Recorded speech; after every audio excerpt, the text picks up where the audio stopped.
All right, here we go.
Attorney General Ken Paxton. It's time for some Straight Talk, Texas. I'm Bunker Bob Steinhagen, and this is The Bunker Bob Show.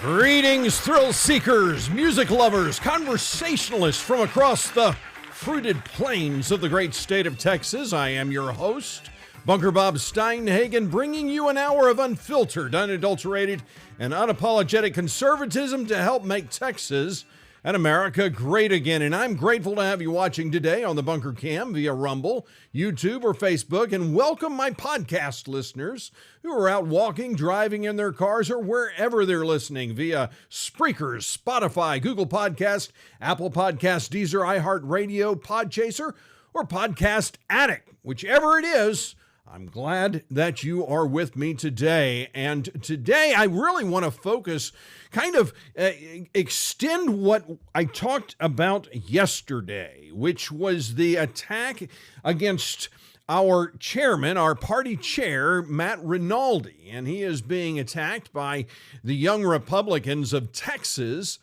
And I mentioned that was going to be the first of what I suspect will be other organizations that are going to take this opportunity to try and embarrass the chairman of the party and try and force him out. Basically, they're positioning and jockeying so that come the state convention time, which is next year in 2024, there will be enough negative against him that the delegates will vote him out. I don't think that's going to happen. But what's interesting is that this is not the only organization in the state of Texas that I have always been leery of. Another one is the Texas TFRW, Texas Federation of Republican Women. They've always been a more liberal side of the aisle. And when I say liberal, I mean, if it's not conservative, to me, it's liberal. They would consider themselves more moderate. But TFRW has traditionally been one of those organizations that basically create havoc among conservative circles. And the thing about what is happening to Chairman Rinaldi is not unique to any conservative who has ever been in office. If you stand on conservative principles, you will get attacked, because the left has ingrained itself, not ingratiated, but ingrained itself throughout society. It is impossible to get away from it, even especially within our own party. Now, when I say the left, I mean that there is leftist ideals. In other words, leftism really kind of focuses in on the ideal of the perfect versus the good. That if we live in utopia, they have the utopian mindset that if we have a benevolent dictator in charge, well, then everything will be rainbows and unicorns. And of course, there is nothing true about it. It is interesting that when you look at the different party platforms, you look at the Green Party especially, they are beholden to this idea of a benevolent dictator. They call it they believe it's the American. The American way of going about doing it, about doing things. So if for instance, if America were to have, I don't know, a dictator, and America were to basically put a top-down government in place, like it's not already, but if we were to install a dictator, well, then the idea that they have is, well, we want American socialism. They call it American socialism. And of course, they always say, well, socialism has never been done correctly. Socialism has always been done and led by people who are evil. And it boggles the mind. Milton Friedman, who I have read so much of, and I can just absorb so much of what he says. Just his arguments are so simplistic. But when one makes an argument, well, you know, the capitalist system is all about me. And his response to that is, well, how is that different from a communist system, a socialist system, where those at the top, those in the Politburo, those who are running things, are they not doing everything for themselves as well? And where are these miraculous angels who somehow are so benevolent that they deny themselves? They are the Pope Francis of the governing world. They will deny themselves the pleasures of the palace and cordon themselves into a small little chapel. That's where are these people? Because when you even look in here in America, Nancy Pelosi has become fabulously rich. So has Joe Biden, by the way. Joe Biden, the president of the United States, or former Vice President Joe Biden. That's how I refer to him. Former President Joe Biden, which is true. He's former Vice President Joe Biden. Former Vice President Joe Biden is one of the most generous members of the United States Senate with taxpayer money. He was good and great about giving away your money and my money. But when it came to his own money, Joe Biden was one of the most selfish individuals that you will find. I believe one year's tax return, he gave $3,000 to charity. Now, my wheelhouse is not-profit organizations, working with Christ-centered ministry organizations that that are trying to make the world a better place in the name of Jesus Christ. And so I work with people who are very generous givers. And I've never met a generous giver who isn't the most joyful people in the world, and who are not incredibly blessed with what they have. They see not as something that they hold on to for themselves necessarily. They see themselves as stewards of God's possessions, of God's money. And so they've been asked to steward God's money in a way that will help other people. And so they give to organizations that they vet, that they look into, and that they consider, and that is similar to their heart for giving. So, for instance, there are many donors who are very beholden to world missions, for instance. So they give their money to world missions. It's kind of Randy Alcorn once said that if you want to have a heart for a certain kind of ministry or a certain kind of organization, if you want to have a heart for anything, start giving money to it. Because it's just like with an investment. When you invest in something, if you invest in Apple, for instance, what do? You go in and you check the stock and see how it's doing. You're watching it. That's what happens when people give. Joe Biden gave $3,000 one year. And by the way, that was consistent among all of his giving. So the $3,000 was not an anomaly. And this is a man who has become fabulously wealthy since getting into office. I find it interesting that some have attacked Congressman Pat Fallon for insider trading. And he has, since he came into office, since before the last election, he has put his assets into a blind trust. But the problem is Pat Fallon was already rich when he came into office.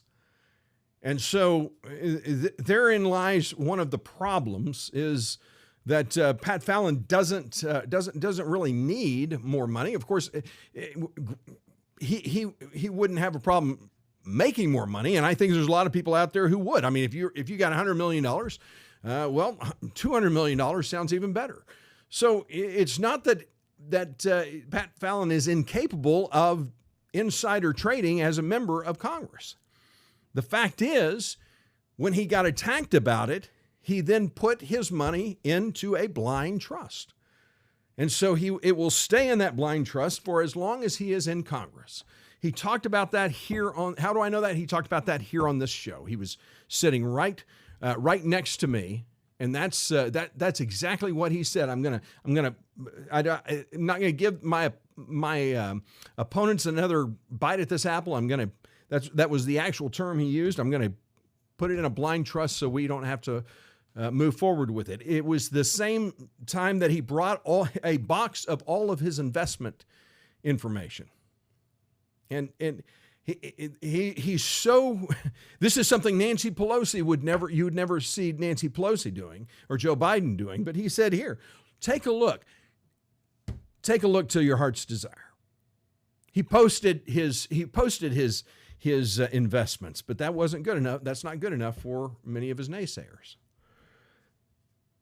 Be that as it may, Pat Fallon is a conservative. Of course, he's going to be attacked, just like Donald Trump, who, by the way, as we speak, and as I speak, I should say, I am monitoring Fox News as they monitor him going into be arrested or arraigned or whatever he has to get fingerprinted. All of this nonsense. This is weaponizing the judiciary to a degree that is beyond okay. It was interesting last night on the debates. I'm sure that most of you, as I did, watched the debate. And it was interesting to me to hear some of the candidates talk about how Donald Trump was not fit for office, that that he's lost the moral high ground to be in office. And they talk up Chris Christie, who I can't stand, is one of the most dishonest people. Clearly, he goes wherever he can get the most bang for his buck. It doesn't matter who it is. He will go and be a part of that. Do you remember Chris Christie ran against Donald Trump to begin with? He was one of those who challenged, who tried to become president, and Donald Trump, he finally had to drop out of office. And then there's that hilarious press conference where Chris Christie is behind Donald Trump to endorse him, and his eyes are constantly shifting back and forth. He's right behind Trump. It was the most awkward press conference I've ever seen, because Chris Christie is such a snake in the grass. That's my opinion of him. And he just basically said, this is all of the things that are going on January 6th. What's happened? Christie is specifically talking about that what he has done is essentially he is not fit to run because of the way he acts. Now, there's a lot of people who agree with Christie on that. I'm not one of them, by the way. No, I am a diehard Trumper. I have no problem, and I'm going to be running for national delegate again. The last time I was a elected national delegate, and we had to give our proxy to Lieutenant Governor Dan Patrick, which I'm still angry about not being able to participate in any of that. It was awful. There is, hold on one second. Yes. All right. So this is from Texas Scorecard that Texas GOP voters increasingly favored Trump. Now, this was back in July 6th of 2023. And even though Donald Trump has got all of these negatives, and as one person on the panel said, he's the most hated president ever in history. He's also one of the most popular. He's also one of the most loved. I'm one of those who thinks who doesn't give a darn about mean tweets. I don't care. Why should you care about mean tweets if he is putting our nation, making our nation great? And in his entire presidency, he was facing false charges, completely false charges about Russian interference. By the way, the election was stolen, according to Hillary Clinton. According to Hillary Clinton, the election was stolen. According to the Democrats who stood up and said the election was stolen. By the way, I'm not talking about the last one. I'm talking about the one that Donald Trump won. You see, I can say that on YouTube. I can say that the election, when Donald Trump first won, that election was stolen when he beat Hillary Clinton. That's okay to say. It was okay to challenge the election after the fact, which Hillary Clinton and Democrat after Democrat, Adam Schiff, all of these guys, all of these politicians, they all challenged the election. They all said there was Russian collusion. That's okay. YouTube has no problem with me saying any of that. It's because YouTube believes the propaganda, the falsehood. I can say a falsehood on YouTube. I can say something that is empirically, irrefutably, and incontrovertibly untrue so long as it meets the leftist standards of YouTube here on this YouTube platform. And so for me to say that the Trump election, when he beat Hillary Clinton, was stolen, that's okay. I can't say anything about the last election when former that put former Vice President Joe Biden in office. I can't talk about that. Why? Because that apparently is misinformation. It was okay for the Gore campaign to challenge the election when George Bush won. It was okay for the Gore campaign to have attorneys file lawsuits in Florida and other states challenging the results. But for Donald Trump to do it in Georgia about this last election, that is not okay. That is a violation of the law. This is a this is a dangerous time that we're living in. There is the point. One of the things that was talked about last night at the on the election was, we've got to stand for the Constitution, no matter what. We have to stand for the Constitution. And constitutionally, we follow what the government tells us.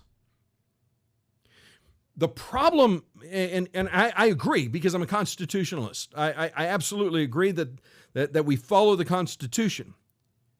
So when there is a party, let's just say for argument's sake, because I don't know what's going to happen in the next 6 months, that YouTube may then go, well, that's misinformation, and throw my show off and delete all of my shows off of YouTube. So I'm just going to give a hypothetical. Okay, hypothetical. Let's just play it that way. So if the government, let me play it this way. Let's just say that Donald Trump was in office. And let's say, for instance, Donald Trump was in office and Donald Trump decided that he was president again, and he decided he's going to use the judiciary to basically take revenge on his opponents. That he's going to put Joe Biden behind bars, even though he has dementia. By this time, because he's out of office, he's got dementia. Let's make that argument, because we certainly don't want to claim that he has dementia now. Gosh, that would be terrible, right? But let's just, for grins, say that Donald Trump decided to bring charges, and there's no basis to the charges. They're completely fictitious. But the Republicans have galvanized together and said, we're going to take revenge, and we're going to start taking people out. We're going to start taking out our opponents. And so to do that, what do? They put their opponents in jail. And so anyone who is going to run against, since he can only have 2 terms, so he won't be running again. But anyone who tries to do anything against his presidency, they're going to find themselves behind bars. Let's say that Donald Trump did that for the sake of argument. Let's say that the president of the United States, Donald Trump, then did that. And he started to put people away. So, and then there were some liberals on YouTube who basically highlighted that Donald Trump is weaponizing the judiciary, and Donald Trump, and we should not accept this. They are running against the Constitution, not in line with the Constitution. They are using the Constitution against, or they're misusing the Constitution to put people behind bars. And so when you have someone on YouTube, a liberal on YouTube, and let's say, I don't know, another billionaire comes and buys YouTube, buys a Meta, and buys all of that, and then they say, okay, if you're liberal and if you expressed an opinion that was contrary, that suggested, that even intimated that Donald Trump's new time in office that his latest election was falsified. We're gonna take you off, and let's just say for grins that you get mad and you say something. Well, and then you have a knock on the door, and there are some federal agents who are arresting you and arresting other people who are on YouTube, other people who are expressing their First Amendment right of free speech, and they start getting arrested. What do you do? You know, the Constitution, the Second Amendment of the Constitution, said that gives us a right to keep and bear arms. Why? Why? So that we can hunt? No, it has nothing to do with hunting. A well-armed militia. The Constitution understands the value of a well-armed militia. One of the concerns I have had for some time now, and this is something that my grandfather, now understand, my dad, my father, served in the Korean, was a combat veteran in Korea. He makes that point. And my grandfather was a combat veteran in World War I. They make that point. I never understood why they made that point until later in life. But they're combat veterans. My grandfather served in World War II as well under General Omar Bradley. He was on his flag staff. And my grandfather said, he basically said, Bob, I do not think you should go into the military. And he said, you are too opinionated. You express yourself too much. He said the military would eat you alive. It would just, and he said, I love you. He said, God has gifted you with the ability to work through things. And at that time I was doing argumentation and debate, and I was winning tournaments and things. And he came to one, and he said, man, you're able to make an argument. You can't make arguments in the military. The military doesn't, he said, he taught me that the military does not teach men to be leaders.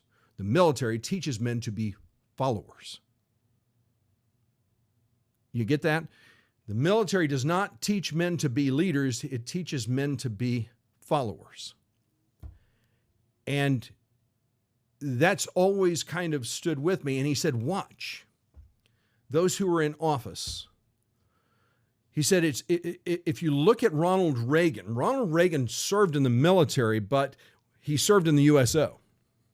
He expressed himself. He was able to express his opinions on many things. And whenever he was out, he wore a uniform, but he didn't have a gun in his hand. And now in battle, you can't have people asking, well, wait a minute, I'm not sure we should do this. No, you have a commander. They're telling you to go and take that hill. You take the hill. Everyone understands that. I'm not going to go through the logic behind it, but the bottom line is those who are in the military are taught not to think for themselves, but to follow. Not to question orders, but to follow orders. People follow orders or people die, as a few good men. You want answers? You want answers? You can't handle the truth. That's the truth. People follow orders or people die. And so that's why it is remarkable to see people like Lieutenant Colonel Allen West, who actually expresses opinions. Because typically, those in the military, and if you watch, they are not the most ardent of mavericks. They don't take on a maverick persona. They're not Donald Trumps. You have, Donald Trump, John Ratcliffe. He was a congressman. He was in the Trump administration. He lives here in Heath, close by. He was not in the military. So John Ratcliffe he's never been drilled in this mindset that you have to follow orders. That's why John Ratcliffe, such a remarkable guy. And so what happens And Matt Rinaldi, I'm pretty sure Matt Rinaldi's never been in the military. I could be misspeaking. So if I am, then I will correct that. But I don't think Matt Rinaldi's been in the military. I don't think Ken Paxton's been in the military. Margaret Thatcher wasn't in the military. And so if we're going to change, so all that to say, what I was getting to is, so you have this new Trump administration that is taking vengeance against anyone who had disagreed with them. What is the responsibility of the military at that time? When the commander-in-chief is violating the Constitution of the United States, what's the military's obligation? To follow orders, period. If you get a dictator in office, you follow orders. Even though every member of the military, every person who is sworn into office here in Texas, I don't care if you're running for, if you're being sworn in for city council, county commissioner, state rep, state senate. If you're in law enforcement, everyone swears the same oath. I swear to preserve and protect the Constitution of the United States, so help me God. But there's one thing that doesn't happen very often anymore is those who are in office protecting and defending the Constitution of the United States. It's an almost impossible task to ask members of the military to not follow the orders of a dictator in America, an American dictator. I've done shows where we've talked about this, the progression of where we are going as a nation, and the idea that we are going to be a free people for much longer is, to me, anathema to history. We know what history shows. We know that the progression from freedom back into bondage is just a few hundred years. And so it is a matter of time before the left takes control of our nation. Or as my metaphor, or my little story here is, I'm trying to create this idea that it's the Republicans. The problem is the Republicans, okay? The problem with my story, the reason it doesn't ring true is because Republicans actually want to stand for the Constitution of the United States. Donald Trump wants to stand for the Constitution of the United States. He wants to defend it. He does defend it. He preserves the rights of citizens. He just doesn't think that the job of government is to protect its own ass. He believes that the job of government is to protect the individual. That is the primary role of government, is to protect the constitutional rights of individuals. And it is usurped and it is violated again and again and again and again all over America. And we don't have district attorneys who stand up for the Constitution anymore. I would argue that in Rockwall County, we do not have a district attorney who upholds the Constitution of the United States. And in fact, unless something happens very, very soon, because there is a statute of limitation about to run out against a certain government for violating the Texas Open Meetings Act and the empirical, irrefutable, incontrovertible evidence of fact is before her, and what appears to be happening right now is she has no desire to hold government accountable. She had no problem doing it when I was mayor. I'll say that. She had an investigation, the Sheriff's Department investigate me for Texas Open Meetings Act violation, a baseless claim, which the Sheriff's Department basically came back and said, yeah, there's nothing to it. But it was during an election, so anything they could do to smear me, that's what they were up to. But now, when there is actually empirical evidence to prove that violations of the Texas Open Meetings Act have taken place, when there is a video file of the city administrator literally saying, yeah, we let people behind closed doors in executive session. There's nothing wrong with that. There's nothing illegal about it. When he says that just a few months ago, and the district attorney of Rockwall County, Kenda Culpepper, has nothing to say about that. Doesn't say, wait a minute, that's a violation of the law. You just broke the law, buddy. We are going to prosecute you. No, doesn't happen in Rockwall County. And by the way, we're one of the most Republican counties in Texas. But there is a good old boy network in Rockwall, Texas, and there's a good old boy network all over the state of Texas. Little good old boy networks everywhere. So it doesn't matter if you're Republican. It doesn't matter if you're Democrat. You're going to see corruption everywhere. So what's happening with Ken Paxton? So we have groups who want to get Ken Paxton out of office. And so what do? They bring charges against him, charges that constitutionally are no longer valid. And if they were valid, they should have been put in place. They should have been put forward when it was valid, when before the last election. And look, let's. I've said this, I don't know how many times until I'm blue in the face. I don't believe there's any good. There's no one good. There's none that are good. The Bible says, "Why do you call me good? Only God is good." Jesus Christ said, "Why do you call me good? Only God is good." In other words, there are none that are good, not even one.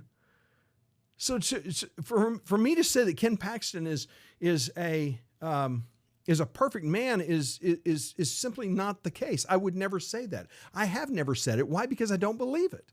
I don't believe that Pat Fallon is a perfect man. I don't believe Donald Trump is perfect. I don't believe that Matt Rinaldi is perfect. I don't believe that Margaret Thatcher or Ronald Reagan or Winston Churchill. No one's perfect. No one. We all are born to sin. And we are all prone to sin. And we are all prone to fall short of the glory of God in many, many ways. I keep going back to Milton Friedman's point, trading the good for the perfect. That's what the left wants to do. Let's trade the good for the perfect. We've got to have the perfect person in there. Well, and that's why there's elements of the left in the Republican Party of Texas. Certainly in the national, but here in Texas, let's trade Matt Rinaldi, a guy who's actually standing up for the legislative priorities that the delegates at the last Republican state convention voted on, and said, these are our legislative priorities. And you have a Speaker of the House who is Speaker of the House in a majority Republican House only because, okay, get this, only because he made a deal with Democrats that if you vote for me for Speaker, and I'll pull along these 15, 20 other Republicans, 30 other Republicans, if you Democrats go along with me, I'll give you some things. What do you want? What are some concessions that I need to make? What are some guarantees that I need to give you? Because for Dade Phelan, it is more important to hold power than it is to do what is right. For Dade Phelan, the Speaker of the Texas House, it is more important to hold power than to do what is right. He is a man who has no compass. And that is a sad thing to say.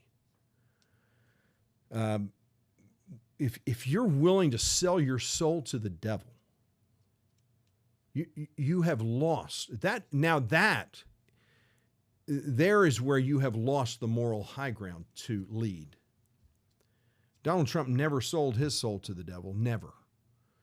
In fact, he battled the devil every day of his presidency with false charges that were baseless. Now we have things going against Joe Biden.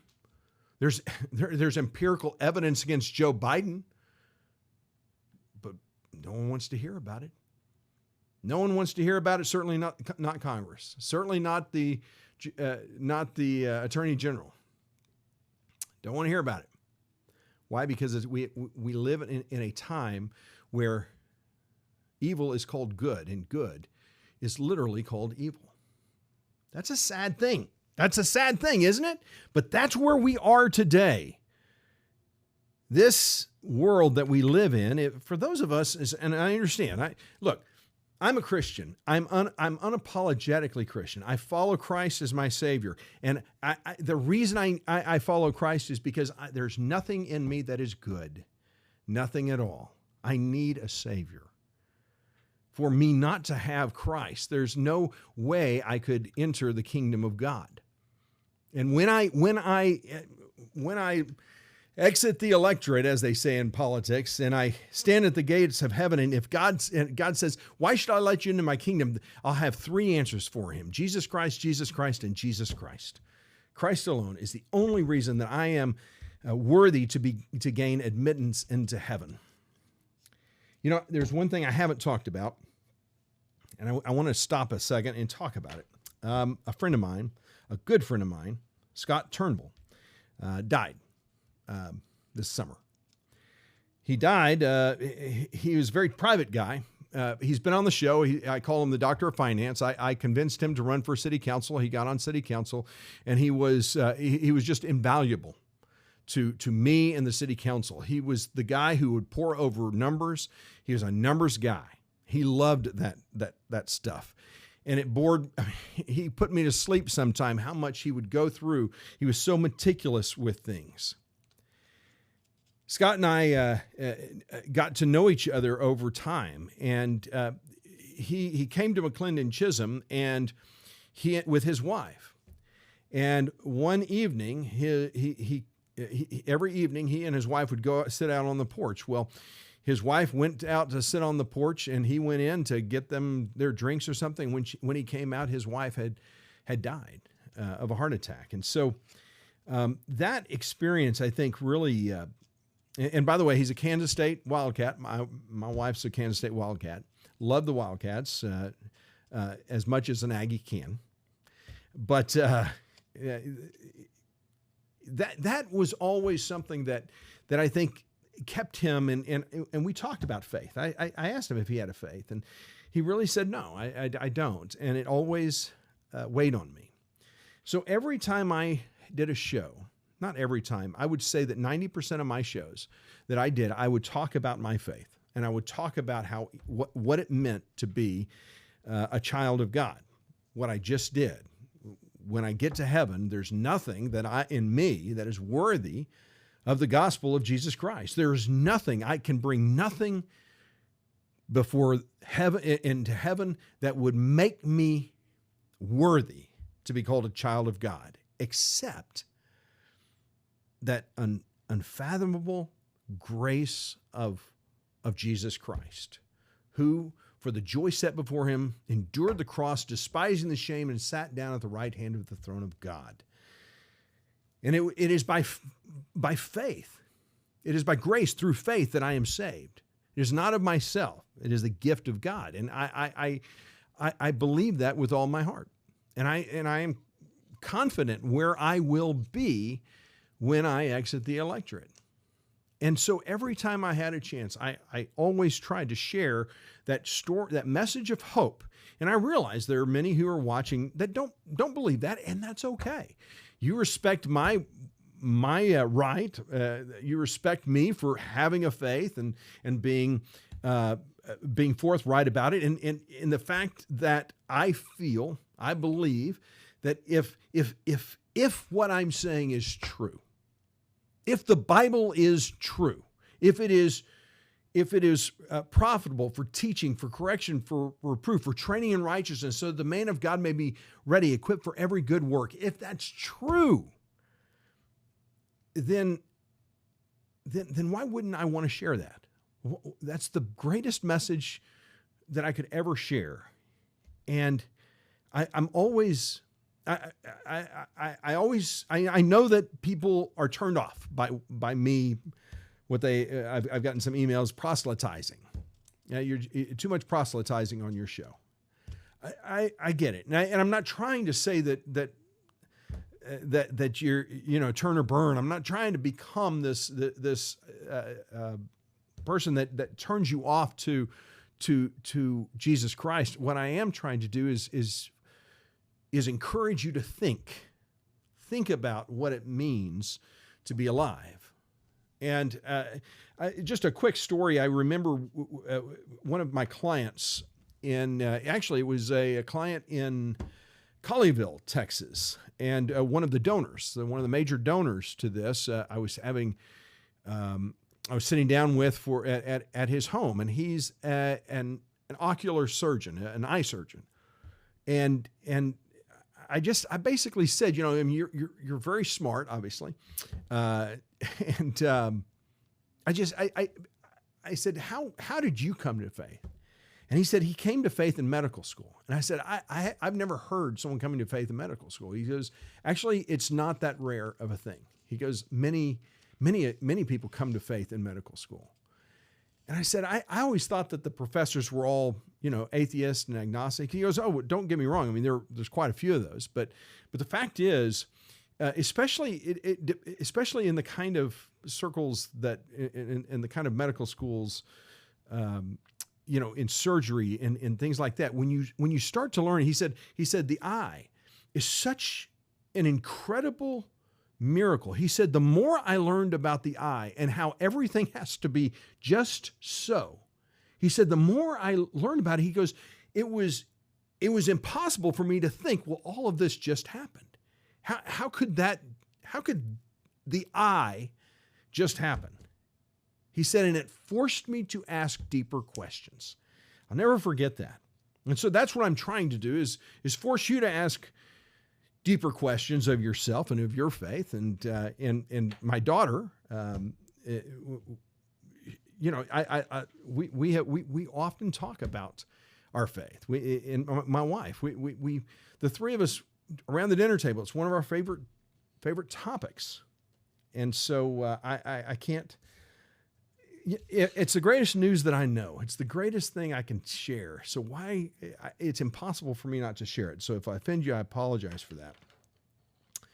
So I got off on that rabbit trail. Scott Turnbull, I don't know if he ever came to know Christ. I don't. We had many conversations. I'll just put it that way. And he watched every show that I did, because after every show, he would call me either the next day or that night, and we would talk about things. And if I got something wrong, which I often did, especially if I was talking numbers, he goes, well, you said it this way, you should have said it that way. I mean, he was a nitpicker. And that's what I loved about him, because he was the detail guy that I wasn't. I miss Scott Turnbull.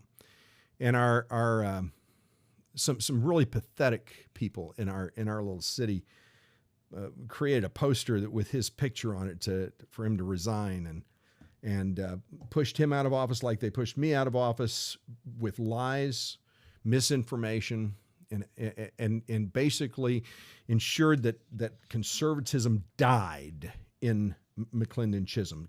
There is no conservatism in McClendon Chisholm. We do have a conservative on city council right now. His name's Brian McNeil, but he's the only one that I know of that is actually a conservative, who's actually willing to stand on principle. So that's the story of Scott Turnbull, and it's the story of why I share my faith and why it's important to me. I will say, when I heard Mike Pence, I like Mike Pence, but I don't like Mike Pence. I'll tell you, when you watched the debate last night, Mike Pence came across to me like Will Ferrell came across in the movie The Candidate with Jason Sudeikis. If you've never seen that movie, it's rated R for a reason.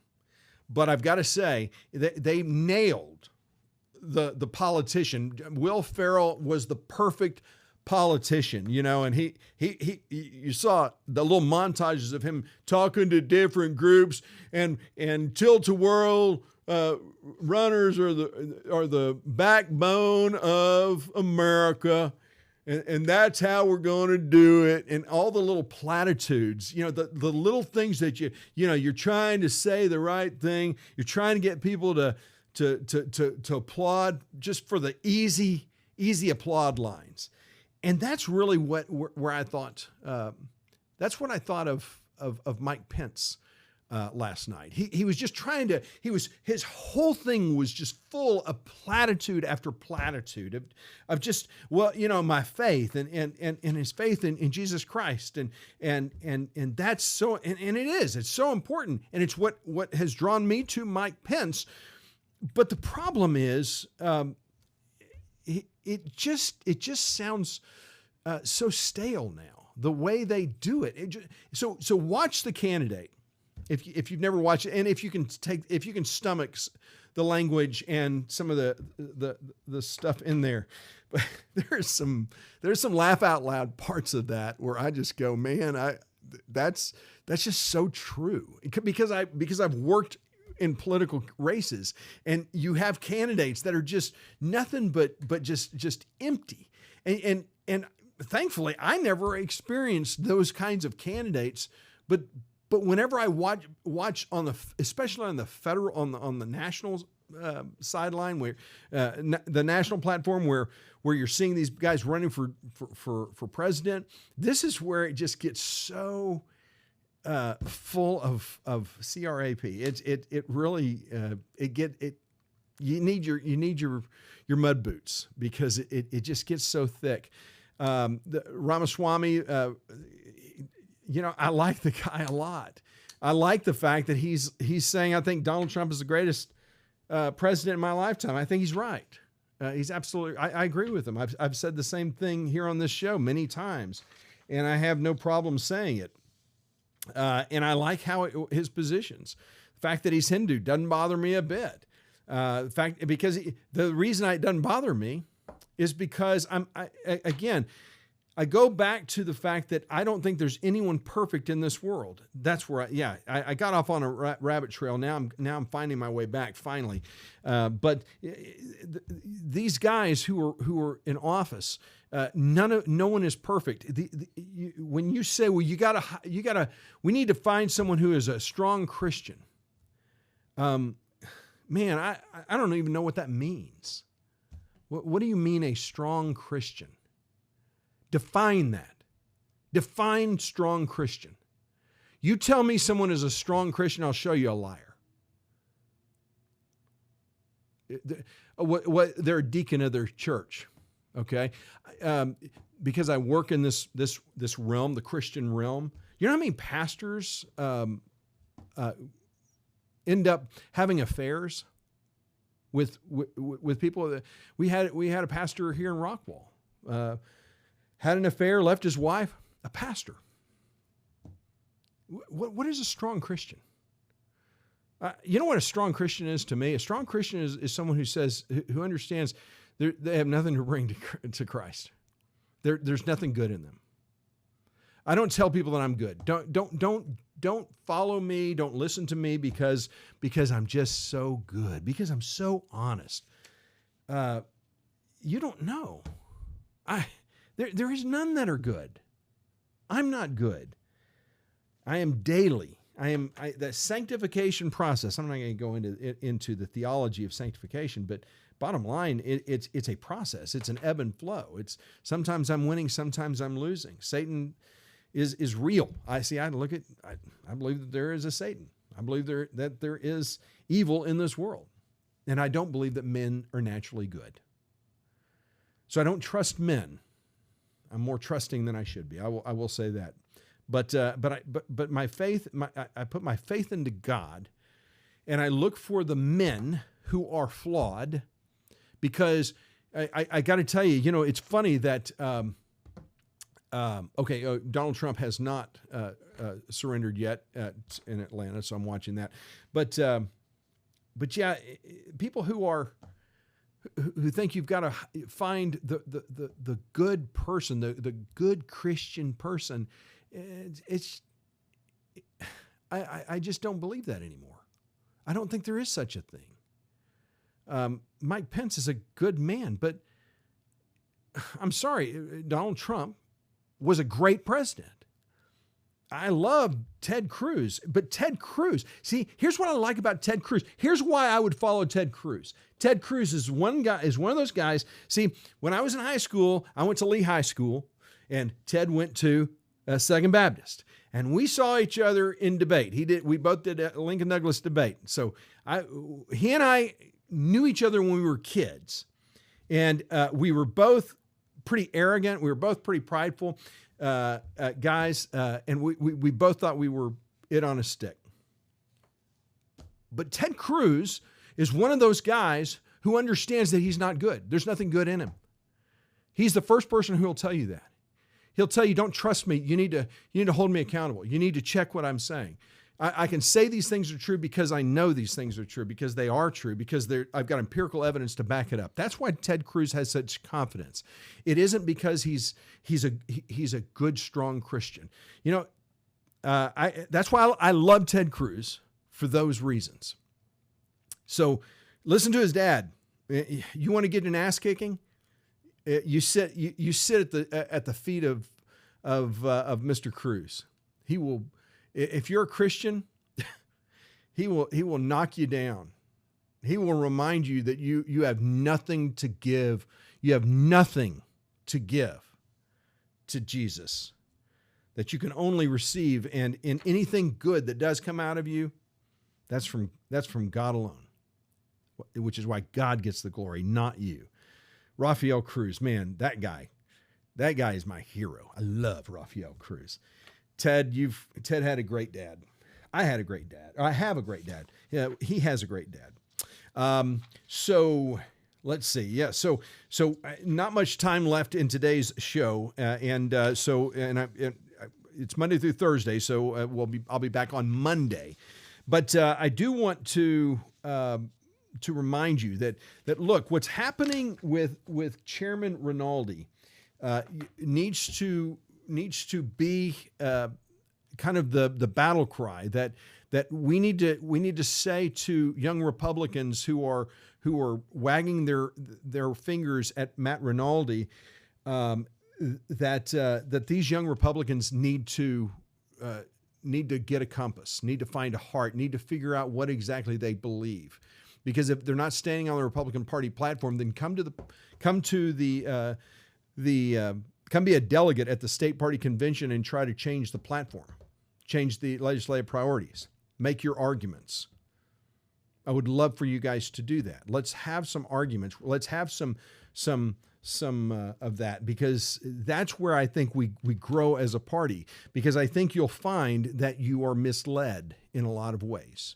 If you are saying that the Black Lives Matter, that the Republican Party is responsible for all of the ills and there's systemic racism that comes from the Republican Party, that kind of rhetoric that is being espoused by the Texas young Republicans has got to stop, because that's not that's not what a Republican is.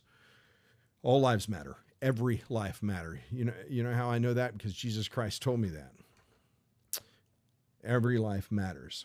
So, folks, I think that what's going to happen is since we have had the legislative priorities in place, and we've had so many members of the House basically just give the middle finger to all of the grassroots, I can guarantee you that this next election, for the first time, every one of these yahoos is going to face some hard challengers. And they're going to have the backing of the state party. Thank God. Thank God for that. Thank God we have a leader like Matt Rinaldi. Hopefully, we'll see Dennis London as the Republican nominee for state house here in the Rockwall, Texas area. That we will finally be rid of Justin Holland, who has basically abandoned us as a party. As a people, as the grassroots, it's time for him to go. It really is. And ironically, it is also time for me to go on today's show, at least. And so I'm really grateful that you came by again today. And I look forward to next week, next Monday. We'll see you again. And don't forget to pray. Pray for our state party chair. Pray for our president, who right now is landing in Georgia, as I'm watching the screen as Fox News is showing his plane landing. Let's take our country back in a way that we can win the next election, because I think that we will win the next election, but we have to be resolved to win the next election. I'm resolved. I hope you are too. Because we can and we will win the next election. So with that, I wish you the very best. I look forward to seeing you next time. Blessings to you all.